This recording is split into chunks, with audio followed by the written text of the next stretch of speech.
next what we have here is we talk about defensive submissions, okay? So I am in the first part of our overtime round, and I get to hear the referee says go, and I cross my ankles. What happens? Ow, ow, ow, ow, and I tap out. So defensive submissions, you automatically win. So where defensive submission is, if you are the defending athlete, you are the person on defense, and you are able to catch a submission, shame on them. And they lose automatically. You win. So defensive submissions in the second overtime round, you can get the win. Okay. What constitutes an escape now? So let's start off with the back position. Sure. All right, so on the back position, there's a couple ways we can escape, right? First off, if I'm able to get my hips turned 180 degrees facing him, then we're going to consider that escape. What that means is if I can get my hips turned, he might still have the seat belt, but my belt knot, my belly button is facing him. This is an escape. He's pretty much out, I'm pretty much out at this point. Another one, switch your seatbelt. All right, another one, if I'm able to get my elbow, if I'm gonna clear some space and get my elbow all the way to the mat, if I can clear the plane of his chest with my elbow, we're considering that out.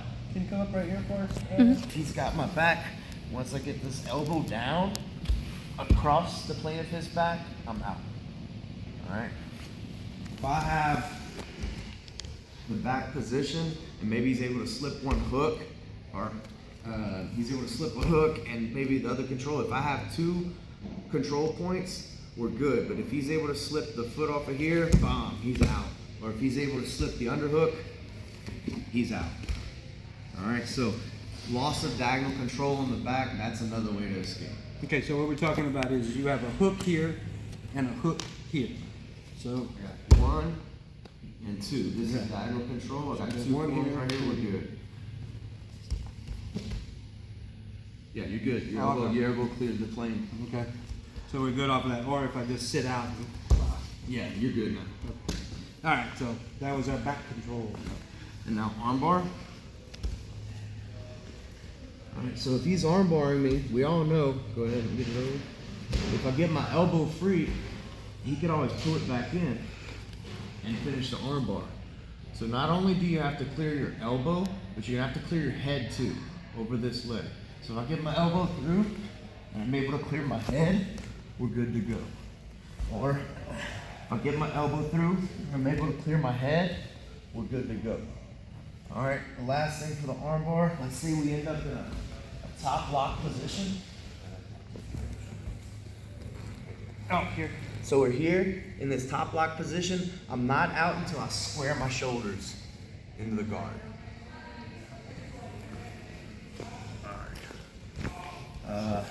Lastly is cross ashigarami. So if Josh has me in cross ashigarami, not only do I have to clear my knee line, because just like the armbar, he can recollect my knee line if he has that. If I have to clear my whole ankle past his leg line, and then I'm free. All right, so that is how we're going to be escaping cross ashi, or that would be considered an escape. Here, and then knee comes out. All right, knee comes out. Boom. Still nothing. No, I'm still in there. Well, as soon as I clear the ankle line, we're good to go. Or my ankle out of his leg line. I got you good. All right, and all right, that's going to bring us to the overtime transitions. So we're going to allow transitions from one submission to the other as long as you have 2 points of control before you transition. So a good example of this is like, let's say I have an armbar. Come on. Let's say I have the armbar position right here. If I want to transition to like the back or to a leg, I need to have 2 points of control or more before I transition. So I can't just go, jumping on. No, I can't do that. But if I hook with one limb and hook with another limb, these are 2 points of control, and then I can transition to another position and maybe go for some leg lock nastiness. or even if I have Josh's back,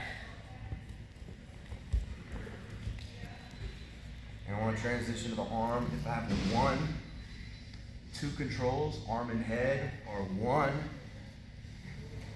2 controls, I can start to go to the arm. So you need 2 controls or 2 limbs controlling before you transition.